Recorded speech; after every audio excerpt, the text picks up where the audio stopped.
Hello friends, welcome to our channel. இன்றைக்கி வீடியோவில் என்ன பார்க்க போகிறோம் அப்படின்னா, சேமிப்பு எ அப்படிங்கிறது எவ்வளவு அவசியம் அப்படிங்கிறத நம்ம வந்து கொரோனா பீரியடில் நம்ம வந்து நிறைய பேர் வந்து லேர்ன் பண்ணியிருப்போம். அதுக்கப்புறம் பார்த்தீங்க அப்படின்னா, சேமிப்பு அப்படிங்கிறது கொஞ்சம் கூடுதலாகவே இருக்குது அப்படின்னு சொல்லிட்டு நம்மளுடைய சர்வே கூட ரிப்போர்ட் வந்து சொல்கிறாங்க. அந்த மாதிரி ஒரு மிடில் கிளாஸ் ஃபேமிலியாக இருக்கிறவங்க அவசியம் என்ன மாதிரியான சேமிப்புகளை தவறாமல் செய்திடணும் அப்படிங்கிறத உங்களோட ஷேர் பண்ணிக்கலான்னு இருக்கேன்.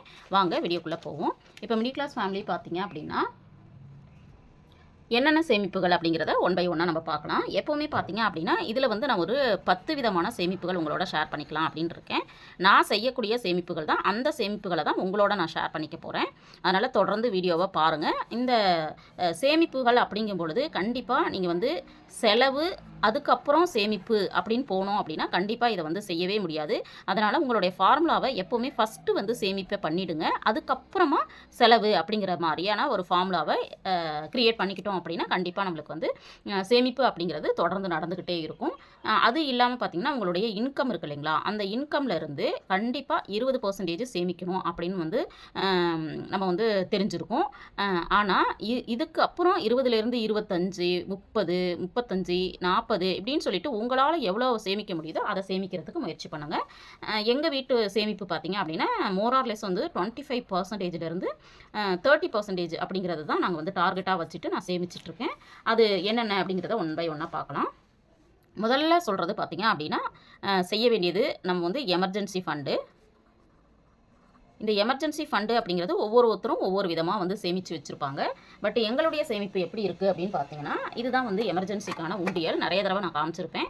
இது வந்து டார்கெட்டில் மந்த்லி ஒன்ஸ் வந்து ஒரு அமௌண்ட் வந்து போட்டுட்டு, இந்த அமௌண்ட் வந்து பார்த்தீங்க அப்படின்னா நான் என்ன பண்ணியிருக்கேன் அப்படின்னா, எமர்ஜென்சிக்கான ஃபண்டை வந்து இந்த மாதிரி எஸ்பிஐ அக்கௌண்ட்டில் சேவ் பண்ணிகிட்ருக்கேன். இப்படி தான் நான் பண்ணிகிட்ருக்கேன். இந்த அமௌண்ட்டுங்கிறது எவ்வளோ இருக்கணும் அப்படின்னு பார்த்தீங்கன்னா, நம்மளுடைய வருமானம் இருக்கு இல்லையா, இன்கம்லேருந்து 6 மாதத்துக்கானது. இப்போ வந்து இன்கம் வந்து உங்களுக்கு 20,000 இருக்குது அப்படின்னா, இது வந்து 6ஆல் நம்ம வந்து பெருக்கிக்கிட்டோம் அப்படின்னா 1,20,000 அப்படின்னு நம்மளுக்கு வரும் இல்லைங்களா. இந்த அமௌண்ட்டு நம்மளுக்கு இருக்கிற மாதிரி பார்த்துக்கணும். 6 மாதம் அல்லது 12 மாதம், அது வந்து உங்களுடைய விருப்பம் தான். இந்த அமௌண்ட் வந்து கேஷாக நம்மளுக்கு வந்து இருக்கிற மாதிரி நம்ம வந்து ஃபஸ்ட்டு பிளான் பண்ணிக்கணும். இதுதான் ஃபஸ்ட்டு சேமிப்பு. இதை வந்து நான் பண்ணிகிட்ருக்கிறேன். அடுத்தது பார்த்திங்க அப்படின்னா இன்சூரன்ஸ். இதுவும் பார்த்திங்க அப்படின்னா ரொம்பவும் முக்கியமான ஒன்று.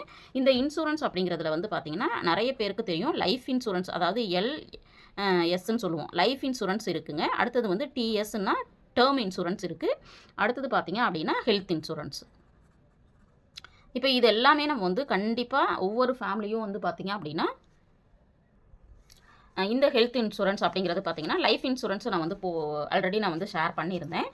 நிறைய இடத்துல நான் வந்து சொல்லியிருக்கிறேன். அதாவது பிஎல்ஐ வந்து நான் போட்டிருக்கேன் அப்படின்னு சொல்லிட்டு. டேர்ம் இன்சூரன்ஸ் நான் போடலை. ஹெல்த் இன்சூரன்ஸ் பார்த்திங்க அப்படின்னா ஸ்டார் ஹெல்த் இன்சூரன்ஸில் போட்டிருக்கேன். இதை பற்றி நிறைய பேர் கேட்குறீங்க. இருந்தாலும் அதை வந்து சொல்கிற அளவுக்கு எனக்கு வந்து உண்மையாக சொல்லணும் அப்படின்னா சொல்கிற அளவுக்கு எனக்கு வந்து கிளியராக தெரியலை. அதனால தான் நான் வந்து எக்ஸ்பிளைன் பண்ணாமல் இருக்கேன். வாய்ப்பு கிடைக்கும்போது கண்டிப்பாக நான் பண்ணுறேன். இதுதான் பார்த்திங்க அப்படின்னா நான் செய்யக்கூடிய போஸ்டல் லைஃப் இன்சூரன்ஸு.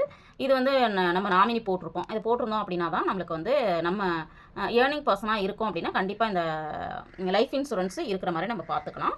அடுத்தது பார்த்திங்க அப்படின்னா நம்ம 3ஆவதாக செய்யக்கூடிய சேமிப்பு அப்படின்னு பார்த்திங்கன்னா கோல்டு சேவிங் தான். இப்போ கோல்டோட ரேட்டு பார்த்திங்க அப்படின்னா நாளுக்கு நாள் ரொம்பவும் இன்க்ரீஸ் ஆகிட்டே இருக்குது.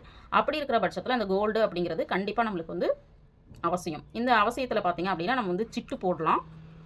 நான் வந்து காமிச்சிருக்கேன், நிறைய தடவை சீட்டு போட்டிருக்கேன். அதுக்கப்புறம் பார்த்திங்க அப்படின்னா காயின்ஸ் வந்து சேவ் பண்ணிகிட்ருக்கேன். அதுக்கப்புறம் பார்த்திங்க அப்படின்னா இப்போதைக்கு வந்து டிஜி கோல்டில் வந்து நான் சேவ் பண்ணிகிட்ருக்கிறேன். டிஜி கோல்டுனுமே எந்த டிஜி கோல்டில் சேவ் பண்ணுறேன் அப்படிங்கிறத நான் வந்து அடுத்த தனி வீடியோவாக உங்களுக்கு ஷேர் பண்ணுறேன். அதுக்கப்புறம் பார்த்திங்க அப்படின்னா இப்போ வந்து டிமேட் அக்கௌண்ட் ஓப்பன் பண்ணி அதில் வந்து நான் வந்து என்ன பண்ணியிருக்கேன், கோல்டு வந்து சேவ் பண்ணிகிட்ருக்கேன். இந்த மாதிரியான விதமாக தான் நான் வந்து கோல்டு சேவ் பண்ணிகிட்ருக்கிறேன். நிறைய வீடியோவில் வந்து காமிச்சிருப்பேன். நம்ம வந்து டார்கெட்டே பார்த்திங்க அப்படின்னா அந்த கோல்டு காயின் சேவிங் தான் நான் வந்து ரொம்ப ஜாஸ்தியாக பண்ணுவேன்.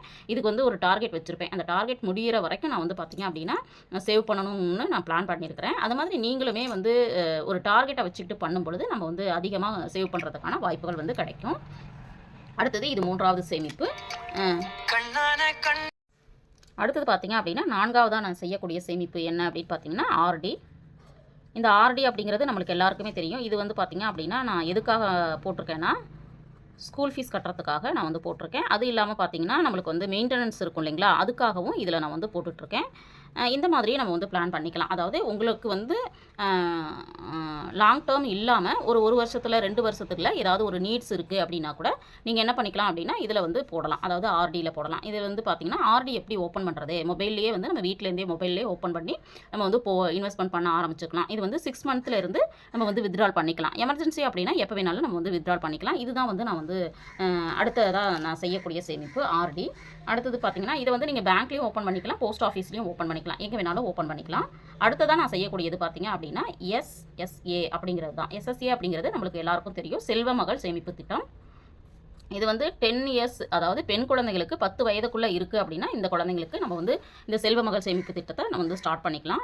இதுக்கு வந்து பார்த்திங்க அப்படின்னா இன்ட்ரெஸ்ட் வந்து இப்போதைக்கு 8.2% வந்து கொடுத்துட்ருக்காங்க. இருக்கிறதுலே ரொம்ப அதிகமான வட்டி கிடைக்கக்கூடியது இதுதான். இதோட சேர்த்து இதுக்கு வந்து பார்த்திங்கன்னா கூட்டு வட்டி கொடுப்பாங்க. அதாவது நம்மளுக்கு வந்து எவ்வளோ அமௌண்ட் இருக்கோ வட்டி வந்து கூடுதலாக கிடைக்குது இல்லைங்களா, அந்த வட்டிக்கும் சேர்த்து அவங்க வட்டி கொடுப்பாங்க. அதுதான் கூட்டு வட்டின்னு சொல்கிறது.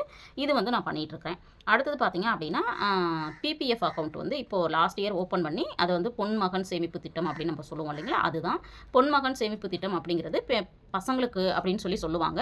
பட் ஃபேமிலியில் வந்து எல்லாருக்குமே ஆல் மெம்பர்ஸ்க்குமே நம்ம என்ன பண்ணலாம் அப்படின்னா இந்த பிபிஎஃப் அக்கௌண்ட்டு ஓப்பன் பண்ணலாம். இதில் வந்து பார்த்திங்கன்னா நம்மளுக்கு இப்போதைக்கு 7.1% வந்து இன்ட்ரெஸ்ட் வந்து கொடுத்துட்ருக்காங்க.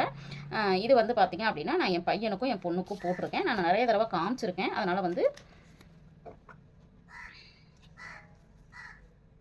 இதுதான் பார்த்தீங்கன்னா நான் பயன்படுத்துகிற இது வச்சுருக்கிறது. இது வந்து என் பொண்ணோடது செல்வமகள் சேமிப்பு திட்டம். இது வந்து என் பையனோடது.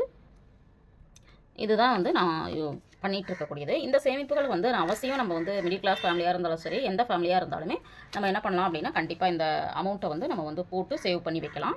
அடுத்ததான் நான் செய்யக்கூடியது பார்த்திங்க அப்படின்னா எஸ்ஐபி. இது வந்து பார்த்திங்க அப்படின்னா மியூச்சுவல் ஃபண்டு. இது வந்து பார்த்திங்க அப்படின்னா இப்போ வந்து ஒரு 1 இயராக தான் போட்டுட்ருக்கேன். ஏற்கனவே போட்டிருந்தது எல்லாமே பார்த்திங்க அப்படின்னா நான் வித்ட்ரால் பண்ணிட்டேன்.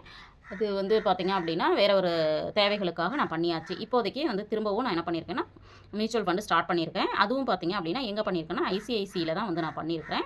இதில் வந்து பார்த்திங்கன்னா ரொம்ப ஒரு 2 அக்கௌண்ட் வந்து ஓப்பன் பண்ணியிருக்கிறேன். அதாவது என்னுடைய பையனுக்கும் என்னுடைய பொண்ணுக்கும். இதில் வந்து நம்ம போடணும் அப்படின்னா லாங் டேர்மில் போடுறோம் அப்படின்னா தான் இதில் வந்து நம்மளுக்கு பெனிஃபிட் இருக்கும். அதாவது ஒரு 3 வருஷம் வரைக்கும் இந்த பணத்தை எனக்கு எடுக்க வேண்டாம் அப்படின்னு நம்மளுக்கு தோணும் இல்லையா, அந்த பணத்தை மட்டும் இதில் போடுற மாதிரி நம்ம வந்து பார்த்துக்கலாம். இதில் வந்து நான் ரொம்ப ஜாஸ்தியெல்லாம் போடலங்க, ஒரு 1000 ருபீஸ் அந்த மாதிரி தான் நான் போட்டிருக்கிறேன். இது ஒன்று போயிட்டுருக்கு. ஆனால் இதில் வந்து பார்த்திங்க அப்படின்னா நம்மளுக்கு வந்து ரிட்டர்ன்ஸ் வந்து பார்த்திங்கன்னா மற்றதை விட இதில் வந்து கூடுதலாக கிடைக்கும். அதாவது 12%லேருந்து 15% வரைக்கும் கிடைக்கும் அப்படின்னு சொல்கிறாங்க. அதனால் வந்து இதில் வந்து நான் வந்து இன்வெஸ்ட்மெண்ட் பண்ணிகிட்ருக்கிறேன். அடுத்ததான் நான் செய்யக்கூடியது பார்த்திங்க அப்படின்னா ஆல்ரெடி நான் பண்ணியிருக்கிறது லேண்டு. கண்டிப்பாக இந்த இன்வெஸ்ட்மெண்ட் அப்படிங்கிறது நம்ம வந்து செய்துட்டோம் அப்படின்னா, அதாவது உங்களுக்கு வந்து ஓன் ஹவுஸ் வேணும் அப்படின்னாலும் சரி, இல்லை அது வந்து இன்வெஸ்ட்மெண்ட்டாக வேணும் அப்படின்னாலும் சரி, கண்டிப்பாக லேண்ட் வந்து க்ரோத் வந்து ரொம்ப ஸ்லோவாக தான் இருக்கும். பட் இருந்தாலும் பார்த்தீங்க அப்படின்னா ஒரு 5 வருஷம் 10 வருஷம் அந்த மாதிரி ஆகும்பொழுது கண்டிப்பாக அதோட க்ரோத் வந்து நல்லாவே இருக்கும். இப்போ லேண்டோட வேல்யூவும் பார்த்தீங்க அப்படின்னா இன்க்ரீஸ் ஆகிட்டு தான் இருக்குது. எக்ஸாம்பிளுக்கு பார்த்தீங்கன்னா நான் வந்து லாஸ்ட்டு 2012 பார்த்தீங்க அப்படின்னா நான் ஒரு 5,000 அதாவது 5 lakhsக்கு வந்து வாங்கியிருந்தேன் ஒரு லேண்டு. அந்த லேண்டு பார்த்திங்கன்னா இன்றைக்கி 25 lakhsக்கு வந்து போயிட்டுருக்கு. இப்போ இதுலேயே உங்களுக்கு தெரிஞ்சிருக்கும் எந்த அளவுக்கு க்ரோத் இருக்குது அப்படின்னு சொல்லிட்டு. நான் முதல்ல சொன்ன மாதிரி ஸ்லோவான க்ரோத்து தான், ஆனால் வந்து கண்டிப்பாக வந்து நல்ல ஒரு க்ரோத் இருக்கும். அடுத்தது பார்த்திங்க அப்படின்னா நான் செய்யக்கூடியது இப்போ வந்து பேசிவ் இன்கம் அப்படிங்கிறதுக்காக வரணும் அப்படிங்கிறதுக்காக என்ன பண்ணியிருக்கேன் அப்படின்னா பேசிவ் இன்கம் அப்படின்னு நம்மளுக்கு வந்து ஒரு அமௌண்ட் வரணும் அப்படின்னா, அதாவது செகண்ட் இன்கம் 2வது வருமானம் இதிலேயே இருந்து நம்மளுக்கு கிடைக்கணும் அப்படின்னா அதுக்கு வேணுமே அப்படின்னு சொல்லிட்டு நான் என்ன பண்ணிகிட்ருக்கேன் அப்படின்னா செகண்ட் இன்கமுக்கு வந்து ஒரு இன்வெஸ்ட்மெண்ட் பண்ணியிருக்கேன். அது என்னென்னா எஸ்டபிள்யூபி. இது வந்து சிஸ்டமேட்டிக் வித்ட்ரால் பிளான். இது பற்றியும் ஒரு சிலர் கேட்குறீங்க. நான் வந்து தனி வீடியோவாக கொடுக்குறதுக்கு ட்ரை பண்ணுறேன். இதுவும் வந்து பார்த்திங்கன்னா ஷேர் மார்க்கெட் ஓரியன்ட் தான். இப்போ வந்து பென்ஷன் வேணும் அப்படின்னு நினைக்கிறீங்க அப்படின்னா கூட நம்ம இதில் போட்டுக்கிட்டோம்னா குறிப்பிட்ட அளவு அமௌண்ட் வந்து மந்த்லி நம்மளுக்கு வந்து வந்துகிட்டே இருக்கும். இதோட க்ரோத்தும் இன்க்ரீஸ் ஆகிட்டே இருக்கும். மந்த்லி வித்ட்ராலும் நம்ம பண்ணிக்கிட்டு இருக்கிற மாதிரி இருக்கும். இதுதான் வந்து பேசிவ் இன்கம்காக ஒரு எஸ்டபிள்யூபி வந்து நம்ம வந்து போயிட்டுருக்கிறது. இது இல்லாமல் பார்த்திங்க அப்படின்னா வேறு என்ன இன்வெஸ்ட்மெண்ட்டை நான் பண்ணிகிட்ருக்கேன் அப்படின்னு பார்த்தீங்கன்னா இப்போ வந்து நான் முதல்லே நான் சொன்னேன் இல்லைங்களா, அந்த டிமேட் அக்கவுண்ட் வந்து நான் ஓப்பன் பண்ணியிருக்கேன்னு. அதை பற்றியும் நிறைய பேர் கேட்குறீங்க. பட் வந்து எனக்கு அவ்வளோ கிளியராக வந்து டிமேட் அக்கவுண்ட்டை பற்றி சொல்கிற அளவுக்கு வந்து எனக்கு தெரியலை. அதனால தான் நான் வந்து கொஞ்சம் அதை வந்து எனக்கு தெரிஞ்சதை மட்டும் ஷேர் பண்ணிட்டு வந்துட்டுருக்கிறேன். இருந்தாலும் இதை பற்றி இன்னமும் உங்களுக்கு தெரிஞ்சுக்கணும் அப்படின்னு நினச்சிங்கன்னா ஷேர் பண்ணுங்கள். நான் வந்து எனக்கு தெரிஞ்சதை ஷேர் பண்ணிக்கிறேன். இந்த டிமேட் அக்கவுண்ட் வந்து பார்த்திங்கன்னா நான் வந்து ஓப்பன் பண்ணி அதில் என்ன பண்ணிட்டுருக்கேன்னா, இப்போதைக்கு கோல்டு மட்டும் தான் சேவ் பண்ணிகிட்ருக்கிறேன். ஆனால் இன் ஃபியூச்சரில் பார்த்திங்க அப்படின்னா நம்மளுக்கு வந்து இதில் வந்து பாண்ட்ஸு, அப்புறம் இன்னும் நிறைய இன்வெஸ்ட்மெண்ட்லாம் இருக்குது இல்லைங்களா, ஸ்டாக்ஸு இதில் எல்லாம் இன்வெஸ்ட் பண்ணணும் அப்படின்னு இருக்கேன். இது ஃபியூச்சரில் நான் பண்ணலான்னு இருக்கேன். இப்போ இதுக்கெல்லாம் பார்த்தீங்க அப்படின்னா ஒவ்வொன்றுக்கும் ஒவ்வொரு பிளான் வந்து வச்சுருக்கேன். இந்த மாதிரி தான் பார்த்தீங்கன்னா கண்டிப்பாக ஒரு மிடில் கிளாஸ் ஃபேமிலியாக இருக்கும் அப்படின்னா இந்த மாதிரியான சேமிப்புகள் அப்படிங்கிறது கண்டிப்பாக அவசியம். அப்படிங்கிறதுனால இந்த விஷயத்தை உங்களோட ஷேர் பண்ணியிருக்கேன். இது எல்லாமே நான் செய்யக்கூடியது தான். இதை உங்களோட ஷேர் பண்ணிக்கும் பொழுது இதிலிருந்து ஒன் ஆர் டூ டிப்ஸ் உங்களுக்கும் கிடைக்கும் அப்படிங்கிறதுக்காக தான் இந்த வீடியோ பிடிச்சிருக்கும்னு நினைக்கிறேன். தேங்க்ஸ் ஃபார் வாட்சிங்.